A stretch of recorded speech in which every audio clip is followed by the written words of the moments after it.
Many students face back-to-school jitters this time of the year. But for some kids, a return to the classroom can bring out more serious anxiety. A recent study found that anxiety in kids has increased by more than 29% in recent years.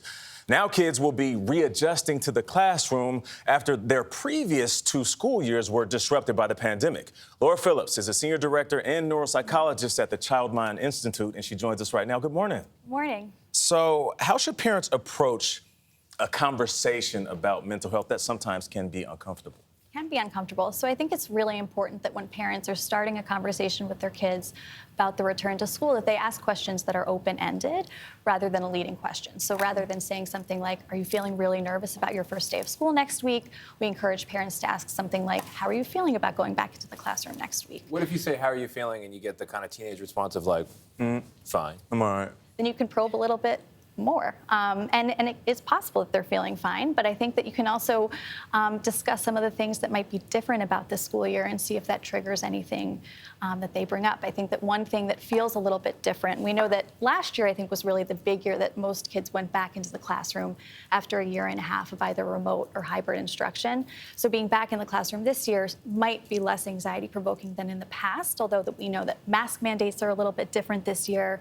We also know that a lot of schools that had paused extracurricular activities in the past have begun to reinstate those. So there are other things about this school year that might be different that you can start conversations about with kids. What are some of the signs that we should be looking for when detecting anxiety? And then what, once you've identified it? Sure. So they're the classic things that we tend to see in kids who might be experiencing anxiety. Some kids might come out and say it, although we encourage parents to look for things like overt changes in behavior. If you're noticing an increase in irritability, an increase in frustration, or more kids who are more easily triggered by things that otherwise they might have been able to roll off their back a little bit more easily. Changes in sleep, so kids who are having a hard time falling asleep at night, who might be waking up periodically throughout the night, or even waking up much earlier than usual in the morning. We often notice that kids are showing clinginess, or they might be showing having complaints of stomach aches or headaches that they don't typically have. Gotcha, making up excuses. I know, you can see what happens at your house. You're going to school.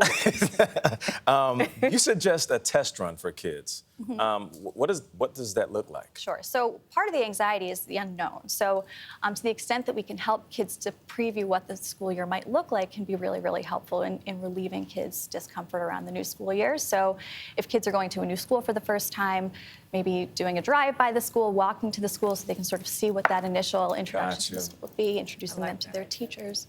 Yeah. There are some school districts around the country that have mental health days. So you can take a sick day, in essence, and you can be flagged as a mental health day. You can just not go.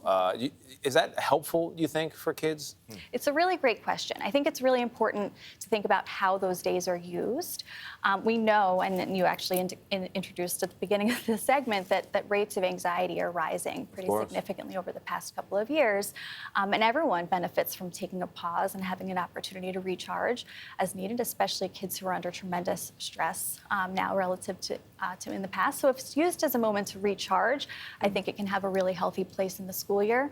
If it's used as an escape from something that's anxiety-provoking, then that ends up reinforcing the anxiety. Got you. So we want to just be mindful about how those days are used. Some really great tips there. I like the idea of going to the school, get your mindset ready to go back. Yeah. And then you got to get them to bed earlier. Absolutely. That's so tough. Getting back into those early. That's tough, That is Tariq. tough. Earlier bedtime. Screen It's a time. whole different conversation. Well, it's screen time monitoring right there. Turn that phone off. Yeah, Gotta you're go. right. Yeah, Laura Phillips, thank you so much for joining us. Thanks for having me. Absolutely.